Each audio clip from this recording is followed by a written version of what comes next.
Do you ever feel like your team is stuck at 3 people and a dream board? Scott took a 3-agent crew and in 2 years scaled it to 55 agents. No gimmicks, just a repeatable framework. Now, inside EXP, where that growth actually compounds. So let's get to it. I'm Karrie Hill, lawyer-turned-realtor and EXP certified mentor. And today I'm introducing you to Scott, a team leader who went from 3 agents to 55 in under 24 months and now teaches the exact playbook he used to other agents so that they can grow real teams without burning out. From 2023 to 2024, Scott's transactions jumped 88% and sales volume climbed 147%. In 2024, they closed 192 homes, and now they're on track in 2025 to close more than 220 homes. If you want a system that moves you past solo agent chaos, listen up. Please welcome my guest, Scott. Okay, so this is Scott. I am super happy to have him here today. He has not only been successful in production, but has grown an amazing real estate team as well. So I'm really looking forward to hearing your story, Scott. Awesome. I appreciate it. And I appreciate you having me on. I don't know if you want me to go on my story right now or. Yeah, it'd be great. I'd love to hear your story. Awesome. So, a little bit about me. So my real estate journey and kind of what got me into real estate, actually started in a different state. Right now I'm in the Phoenix, Arizona area. But really what kind of got me into real estate was when I used to live in Illinois. And I used to live in the Chicago suburbs. I was an assistant store director for a major grocery chain up there in the Chicago area. And I used to work about 50 hours a week salary. And one day in January, I got off of work and was driving home and I got a flat tire in minus 5-degree weather. And the tire, it was so cold outside, and it was minus 5 degrees. It was so cold outside that it actually took me 2 hours to change my tire because my lug nuts were actually frozen in my tire. And so I actually called my wife up at that point and said, you know what, I'm tired of this. I'm tired of Illinois. We're going to move down to Arizona. And so I went home, sat down at a kitchen table with my wife, and I took out a yellow notepad, and I kind of laid out the exact game plan for us to move to Arizona. And it ultimately resulted in us moving to Arizona and me getting into real estate. Now, at the time, she probably was a little worried because my plan consisted of me driving for Lyft and getting into real estate. But fortunately, I thought better of it and actually started applying for some jobs down in Arizona. And there was another major grocery chain in the Phoenix, Arizona area that was going through a huge expansion at the time. They're actually adding assistant store directors to their stores. And so I got an interview. I applied for them. I got an interview for them.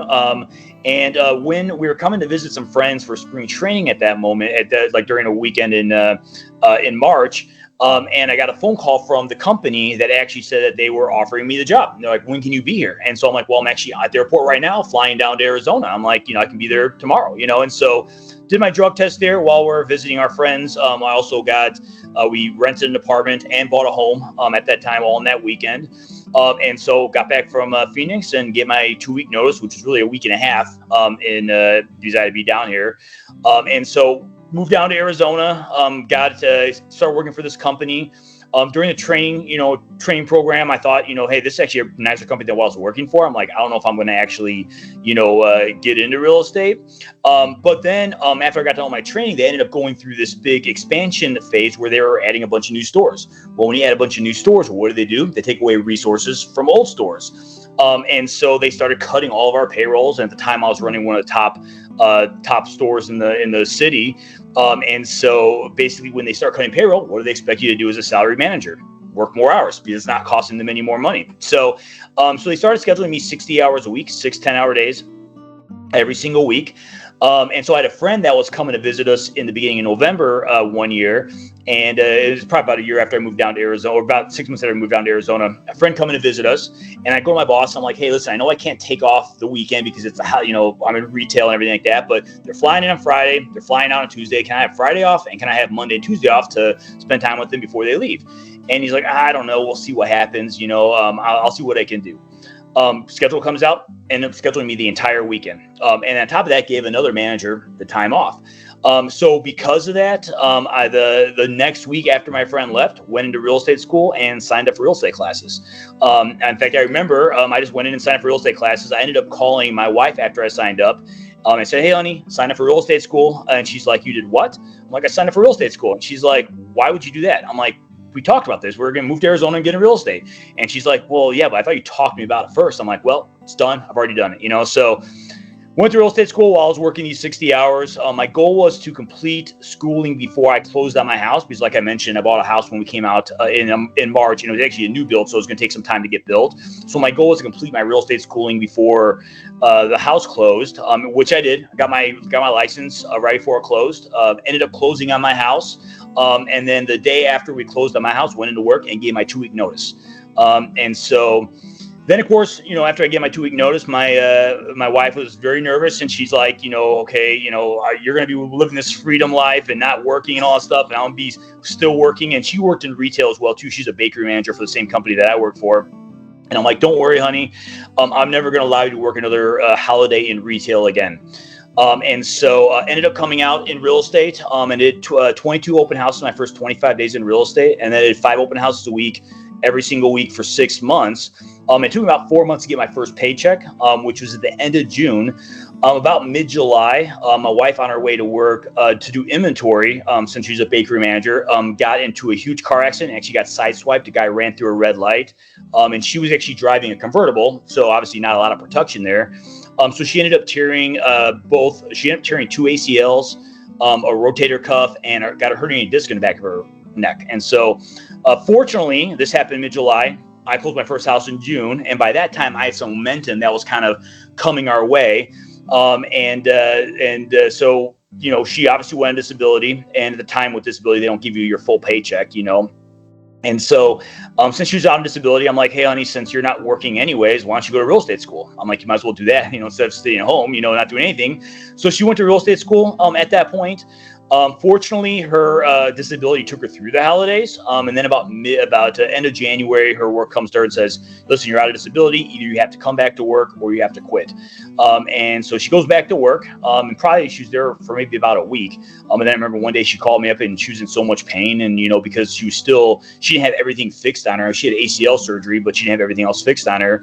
And she's like, I don't know if I can do this. It's just so physical. It's so daunting, and I'm like, all right, well, go ahead and quit. And so she quit her job, and then she got into real estate herself with me, and we kind of were a husband and wife team before we started kind of building our own team in about mid-2022. Wow, that is quite a story. First of all, I'm so sorry that happened to your wife. I mean, that's so difficult, but wow, what a story. So it sounds to me that when you got into real estate, that your biggest way of getting leads was the open house. Sounds like you're going all out on open houses. And I assume you maybe got a buyer from one of those, and that resulted maybe in your first deal. Just guessing here.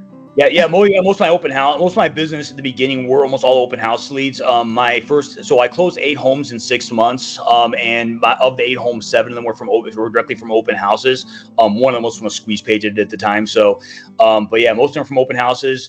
So I did 5 open houses a week every week for 6 months. Then my first full year in real estate, I did 3 open houses a week every single week. Then my second full year, I did 2 open houses a week every single week. Basically, I was doing about 2 open houses a week every week until 2020 when COVID hit, and then of course the market was so crazy it was hard to find open houses. But by this point, I had built my database up so much that I had a lot of business, and so at that point, I was just getting a lot of referrals and a lot of past clients and a lot of leads that had been in my database for like 2 years buying homes, and so I didn't necessarily have to do open houses in 2020 or 2021. But my business kept continue to grow after that. Okay, Scott, I'm guessing you are an absolute expert on open houses from the amount of experience you've had alone. Can you give any of the agents watching this today, what would be your number one tip around making your time in an open house successful? So there's 2 things I feel that agents make the biggest mistake on when it comes to open houses. First of all, the way to get the most traffic into an open house is signage. Obviously you want to make it a big event, and so for me, I was putting out about 30 to 50 signs for my open houses when I first started doing open houses. And so I had a lot of traffic from that. And about 80% of my business and my traffic from my open houses would come in via the signs. And so just getting people in there obviously is the first step, right? So most of it was signage and placement and everything like that.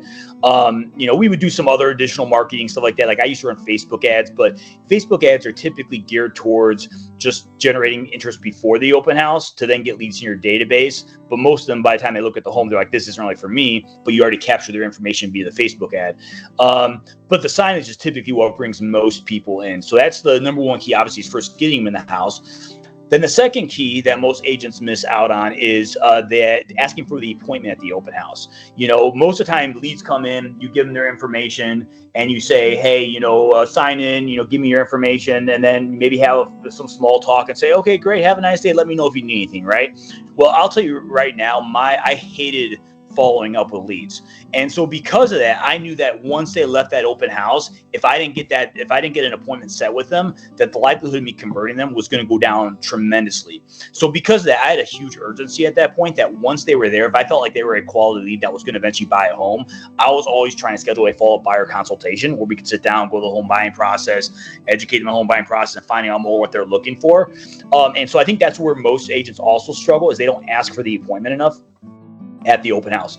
And so me, and of course I wasn't making any money at the time, so I had some urgency. I needed the appointments, otherwise I wasn't gonna be able to feed our family. So to me, every single person that came in was kind of like a life or death thing where I'm like, we have to get this appointment, otherwise I'm not gonna make any money.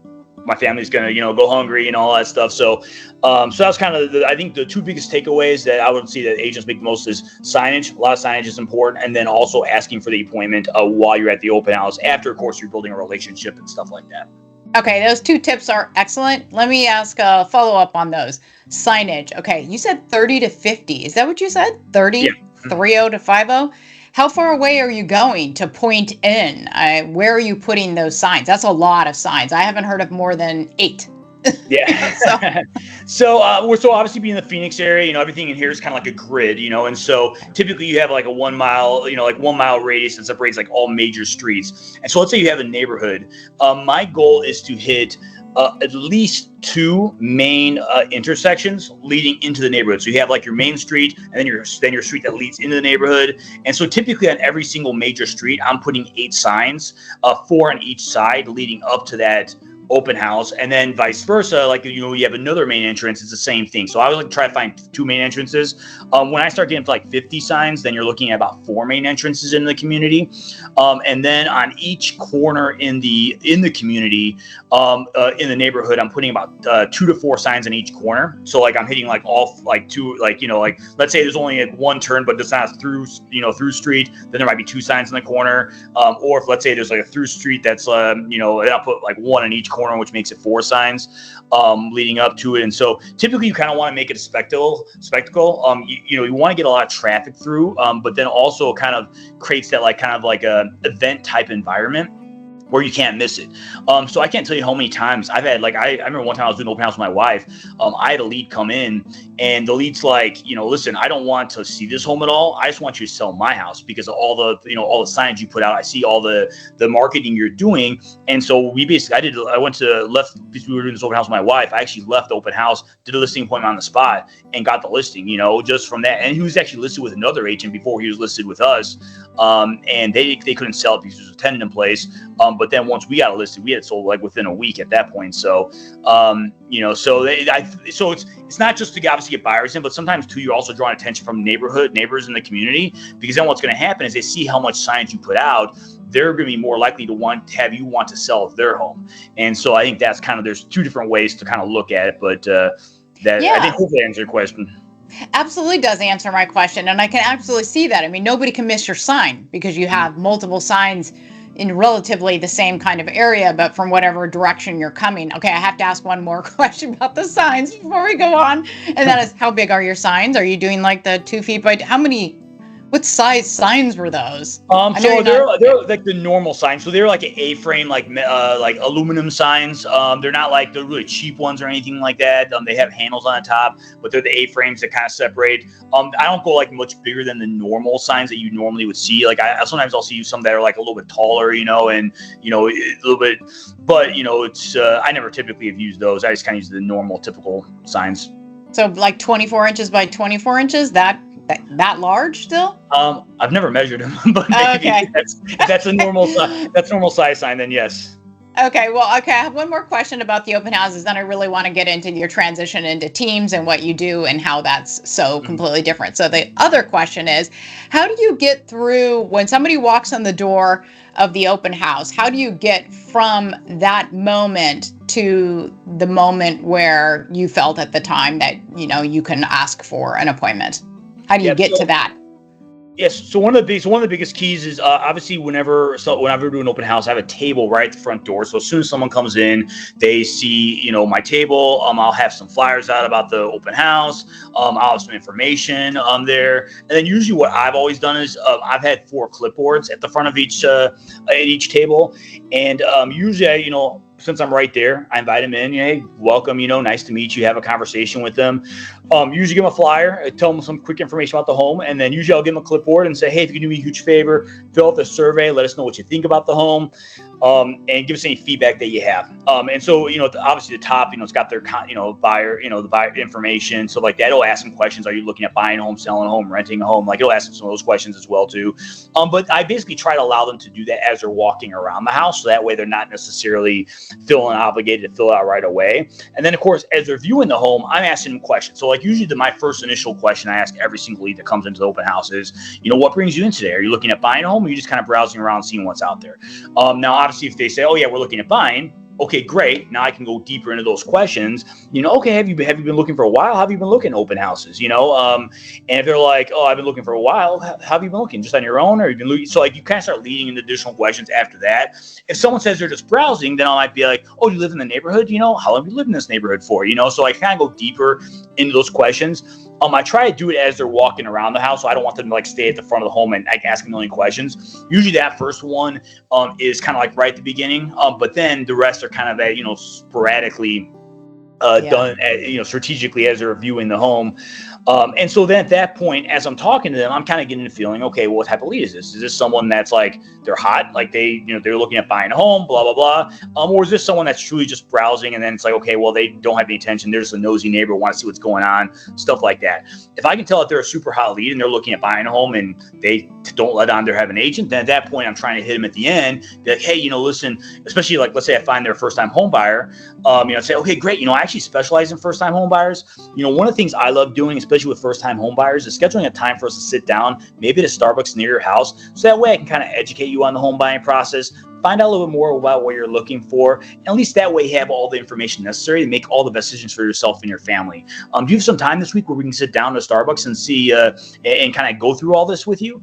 And then hopefully I get an appointment at that point, and a lot of times I do, sometimes I don't. If I don't, then I just kind of follow up with them after that. But if I don't, if there's a reason why, I might, let's say like, oh, I don't know if I'm ready for that yet, okay, what's making you hold off, and stuff like that. And so I might every once in a while refer someone to a lender instead, especially if they're like, well, I just want to see what I'm qualified for. They don't want to meet me. But usually I'm always trying to get that buyer consult though from the beginning. That's great. Thank you for sharing that. Super appreciate it. Okay, so at some point you decide did you join a team before you started your own team? Yeah, so I actually joined a team. It was on accident. I didn't know I was joining a team. I actually thought they were a brokerage. So I actually joined Joshua Smith's team when I first got into real estate. His recruiter called me up. Didn't even mention the brokerage name, so I thought that was actually a brokerage. They don't provide leads or anything like that. And at the time, as a new agent, I thought only teams provided leads. So when I interviewed him, I assumed it was a brokerage. So when I called my family up to say, hey, I joined a brokerage, I use this team's name as the brokerage that I joined. And so ended up joining him because I had if I had known his team, I probably wouldn't have joined, because I always looked at myself as a team leader, not joining a team. But I will tell you this, it's probably the best decision I've ever made in my life, because I would say that has the biggest impact on what's allowed me to get to where I'm at today. So I'm really happy that I did, because I got to learn from one of the best in the industry at that point as well too. And that's actually one of the reasons why when we started building a team, we actually were building a team within his team, because I was so loyal to him and what he offered our agents, that it made a no-brainer for me to stay within and then use his systems to allow us to build our teams and have our agents that joined us take advantage of all his training and coaching as well. Okay, that's great. So then you move to starting your own team. And so what are those kind of systems that you're doing to, I assume, make sure that your agents are successful? And how do you bring them on? Sorry, that's multi. Yeah. So there's a couple different things. So, well, first I'll tell you, the first agent I ever recruited to join our team wasn't because I was looking at starting a team. It was actually someone that I was looking to do open houses with, because at the time, me and my wife were doing open houses together. Well, the way our system worked is she did all the follow-up, and then I would do all the buyer consults, listing presentations, and showings. And so when we could do them together, that allowed me the flexibility that if I had to do it, like if I had to leave to an open house to do a showing, I had the flexibility to do that, and then I could come back and she would still collect all the leads and stuff like that. But she was doing all our follow-up. And so at one point when our database started getting so big, she had about like 150 dials to make every single day. And when you're trying to do that many dials, it's hard to do it at an open house. If you're making 5 or 10, that's one thing, but 100, 150. So the first agent we recruited saying, hey, we're just looking for a partner to do open houses with. Join our team. We'll do open houses together. That way my wife could go ahead and focus on the follow-up from our house when she had more time. And then we do open houses together. And then we split then if I had a lead to do a showing or buyer consults, that way we could be consistent with the open houses at the same time. And so that's the first agent I ever recruited. Next couple of years, we had a few agents join our team just by word of mouth coaching, mentorship, and training and stuff like that. And then about mid-2022 is when we started shifting our focus to team growth. We grew from about 3 agents to 55 agents at that point. Now within Josh's structure, because he has the training. The thing about him though is he has the systems in his training, but he didn't have any structure. And so what the team provides is more of a structure for our agents whenever they join us. So typically what I do is every single day, like I have an onboarding thing and I have it in school where it tells them, all of our agents every single day exactly what to do. And so a lot of it's based off of Josh's training, but Josh's training is more national, all that stuff. Some of my stuff's more Arizona specific, because obviously our team's based in Arizona. So I have like trainings on how to, do an MLS search or how to, write up an offer or things of that nature that are very Arizona specific. But it basically takes our agent every day exactly what to do, and then also requires them to perform certain activities. So it'll say, okay, watch this video, then do this. And then they have to check off the box when they complete it. So that way I can kind of monitor where they're at. And so since we provide leads to our team, they have to get through all the orientation and training before we provide leads. But there's so many test out periods in that training that they basically can't get leads until they've tested out the fact that they've done it. For example, the buyer consultation training, once they watch that, then they have to, I have a sales manager on my team. Once they watch the buyer consultation training, they have to role play the buyer consultation with my sales manager, Doug. Once they do the listing presentation training, they have to role play the listing presentation with my sales manager, Doug. And so that kind of gives like some testing stuff. So that way we know that when we start providing leads to someone, they've already passed all the tests, and now at that point we feel comfortable giving them the lead. So that's kind of our onboarding and training process to kind of get people going. And then as a team, we do also have kind of performance management systems in place. There's one system we subscribe to. It's called Maverick, which integrates with Follow Up Boss, where there's there's an AI system which actually listens to our agents' calls and gives coaching feedback and tips in there. So then typically we'll do one-on-one meetings with all of our agents every single month, and then we can kind of use that system to kind of provide that coaching and training for them to help them improve as well too. Wow, that's excellent. I can certainly see that you have a real hands-on method going on there, and they're moving up and learning before you give them leads. I mean, that's perfect. So I would think that you probably more than most would know what do you say to like struggling agents, like agents who are watching this right now and they're struggling? What would be your advice? So there's a couple things, right? So obviously, if you're struggling, consistency is key. And so most time when agents are struggling, it's because they're not consistent with their activities. And so one thing that's very important is to be consistent with your activities. The next thing that's also important is you want to have a clear vision on what your goals are. Now, when I first got into real estate, I knew open houses was my main lead source. And so that's why I went all in open houses. I didn't get caught up in all these new shiny pennies and stuff like that. I had a million people try to sell me and other things and stuff like that. But I knew who I was. I'm an introvert, so I don't like to cold call people, so I would never cold call expireds. I would never do some cold call FSBOs. So that's the reason why I did open houses, because it was something I was going to be consistent with. People came to me and then I felt comfortable following up with them. Now, if I only did like one open house a month, was I going to be successful with it? Probably not. I always joke about this and I say I'm not good at anything. I'm just very lucky. But the reality is I just did so many open houses that I got lucky enough to meet a lot of buyers, and that's the thing, is the more and more you put yourself out there and have conversations, you start realizing you're just going to get very lucky after a while, because you have so many conversations with people that business will just come to you because of all the conversations. The problem that most agents have is they don't go out there and have those conversations, and then they typically struggle a lot more. So the first thing is you want to be consistent with your activities, and then on top of that, you want to get clear on what that vision looks like and be real with who you are. YouTube's a great lead generation source. It's the hottest lead source in the world. Mike's said this multiple times, but it's going to be about a year before you start having consistent business from that. And so if you're not going to be consistent for an entire year, you're just wasting your time. Don't even bother doing it, because you're not going to have success. And so it's very important to kind of, to be very, very clear and then consistent. And if you're consistent with your stuff, whatever it is, then you'll be successful with it. Then also getting the right type of mentors, because obviously if you do open house, if you don't have the right type of training, I learned from one of the best, Josh, for example. I sold 18 homes my first full year in real estate.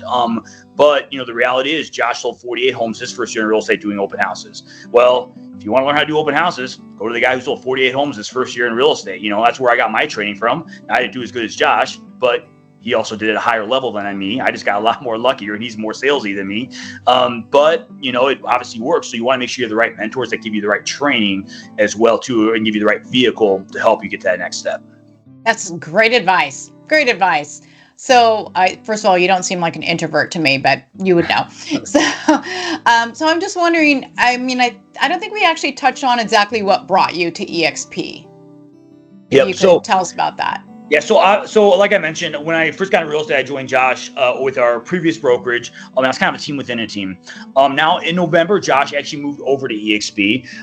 And at the time, he, of course, he told me months before he moved over to EXP that he was like to move, because I had 50 some agents on his team, so of course he wants of course to get my buy-in at that point. And so eventually before he moved over there, I had a conversation with him. I'm like, listen, unless I feel like it's in the best interest of my agents, I can't make a move to a different brokerage. I'm like, so I'm gonna stay where I'm at. I'm like, you go ahead and move. I completely understand why it makes sense for you, but unless I have a clear reason on why I feel like this is going to benefit our agents, I can understand why it benefits me. But unless I know for a fact how it's going to benefit our agents, I'm going to see our current brokerage. And so he moved over first.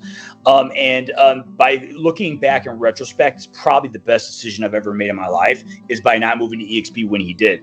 And the reason why is because that gave me about 5 months to really analyze the system and look at everything and do a lot of research, watch a lot of videos, talk to a lot of people. And so at that point, then I started realizing, and there was a moment where a light bulb kind of went off in my head.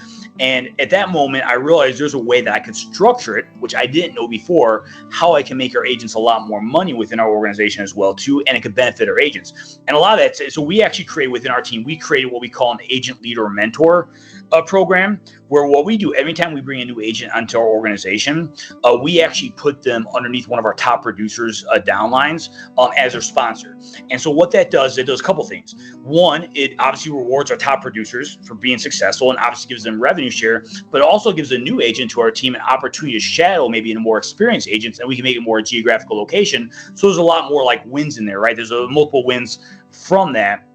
And so because I started realizing how I could highly impact our agents and how I can make our agents' lives a lot better, it also made the transition a little bit easier, because all of our top producers ended up moving over with us, because I was able to explain it a little bit better. Whereas if I would have gone in November, I wouldn't be able to explain the value and how it would be beneficial to our agents. I probably would have lost a lot of agents at that point. And so that's why I'm happy I didn't move. But then when we did, almost all of our top producers ended up moving with us because they saw the benefit of it. And then there is a little bit of a trust factor, right? They knew that I had done my research and due diligence. So when we moved, they also trust me a little bit more too, that it would be in their best interest as well. And since we've done it, our agents have been super pumped. They've been happy, and they've been pretty excited about the move so far. That's great. So is most of your team, the real estate team, in Phoenix? Yeah, so our team's based in Phoenix. Obviously, we just recently, moved over. So we've always been kind of in the Phoenix, Arizona area. We have been looking at doing some like additional like satellite areas, especially like in Phoenix. Maybe like if we get enough agents like in Tucson or something like that, we might like expand our team. But we are, with that being said, we are looking to partner with agents in different cities as well too, because I feel like there's a benefit to what we provide from the team building standpoint, and that's why the reason I love EXP's model so much is it's allowed me to impact more agents, not just on our team, but how can we impact agents that want to start teams, or how can we impact agents that are top producers that are definitely struggling from if they want to build a team, or someone that's on a team right now, or let's say a team leader that's definitely struggling because they feel like they have to train all their agents, plus on top of that do production. Well, now we can kind of take a lot of that off their plate, so I know that we can impact a lot more teams as well too if they wanted to make the move and partner with us. Okay, so I know that, like if an agent comes onto EXP, they sign up with a sponsor. And then if they want to join a real estate team, then they do that anytime that they're at EXP. They can both come and go from a real estate team. So like if there was a local agent in Phoenix who joined EXP and wanted to be a part of your team with the leads and everything, they would go through your process and they could join you as a real estate team. They also could join you as a sponsor and then join your real estate team. So because, as you know, we are doing this sponsor and co-sponsor thing often at EXP.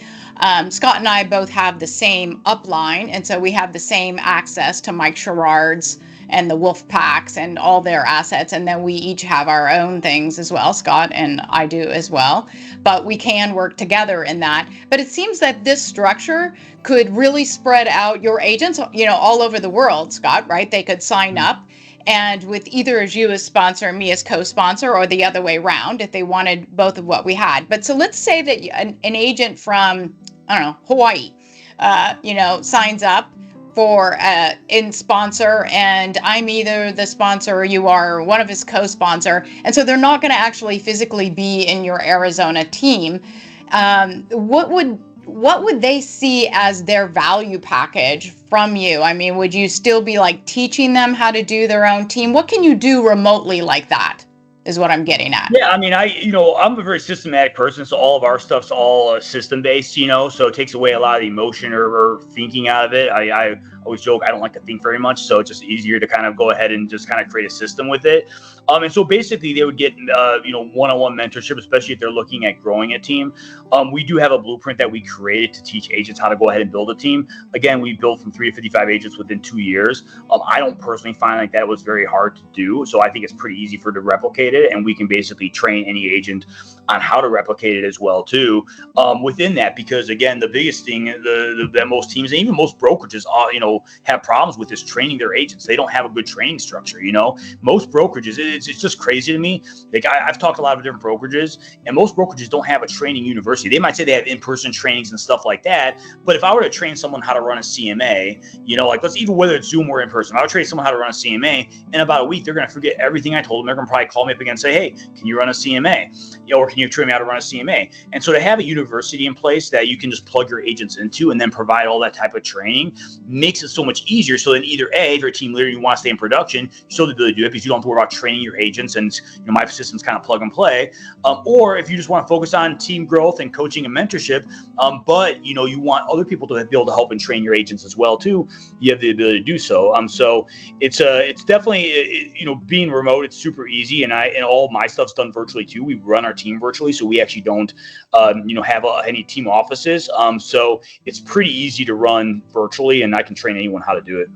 That's great. So if somebody watching this would like to get a hold of you, I'm going to have some links in the description for you, but what's your preferred way of communication for somebody to reach out to you? So if someone wants to schedule like a one-on-one meeting with me to kind of discuss what a partnership looks like, Calendly usually is the best because you can see what my schedule looks like. Otherwise, if someone just has a question or wants to reach out to me, they can shoot me a text message. That's usually the easiest. My cell phone number is 623-387-2688. And then shoot me a text message. If they want to talk on the phone, I recommend shooting a text message first, and then we can schedule a meeting. I get a lot of spam calls, so sometimes my phone numbers I don't recognize, I don't typically answer them. So a text always works first. But then we can have a schedule, just a call if you just have some questions. Otherwise, if you want to look, see what a partnership looks like, Calendly typically works best. Also, you can follow me on Facebook. Just look up Scott Kumler. There's probably not a lot of them out there. And then, of course, Instagram as well, too. Scott Kumler, AZ Realtor, is the other place that typically I go to. I haven't really, I do Instagram. Facebook's sometimes easier if you friend request me on Facebook. Instagram, sometimes, if I'm not following someone and they send me a message, I may not see it. You may do a better job with that, but all those locations you can find me. That's great. Well, Scott, thank you so much for joining us today. That was an amazing story. I'm sure everybody learned a lot because I learned as well. So thank you so much for coming today. No problem. I appreciate you having me on. If you got any value from this video, subscribe and hit the bell notifications so you'll be notified of our next valuable agent story. And if you're interested in partnering with Smart Agent Alliance or with Scott or with both of us, click the appropriate links in the description below and get the ball rolling. And if you want any more information about eXp Realty or our team, there should be some videos showing somewhere about me right now. Thank you for watching and have a great day.